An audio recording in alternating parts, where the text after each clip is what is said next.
وكلكم مسؤول عن رعيته কাল হাসরের ময়দানে আল্লাহ পাক রব্বুল আলামিনের আশাকারী কাজ করা দাঁড়িয়ে এই স্ত্রীর জবাবদিহিতা করতে হবে।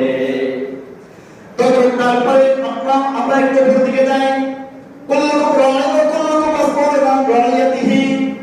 সমাজের যিনি নেতৃত্ব দেন, সমাজের যিনি মেম্বার থাকেন, ইউনিয়নের যিনি চেয়ারম্যান থাকেন, জেলার যিনি দায়িত্ব আছেন, বিভাগের যিনি দায়িত্ব আছেন, তারপর আমরা একটু উপরে যাই রাষ্ট্রের যিনি দায়িত্ব আছেন, রাষ্ট্রের যিনি আছেন তিনি রাষ্ট্রের যিনি একজন দায়িত্বশীল, এই রাষ্ট্র সংক্রান্ত বিষয়ে আল্লাহ পাক রব্বুল আলামিন তাকে কাল হাসরের ময়দানে আসামির কাঠগড়ায় দাঁড় করাবেন। এই রাষ্ট্রের তার যত প্রজা আছে সকল প্রজাদের ব্যাপারে এক এক করে সকলের ব্যাপারে আল্লাহ পাক রব্বুল আলামিন তাকে জিজ্ঞাসা করবেন। এই ব্যাপারে তার জিজ্ঞাসিত হতে হবে। যেমন ভাবে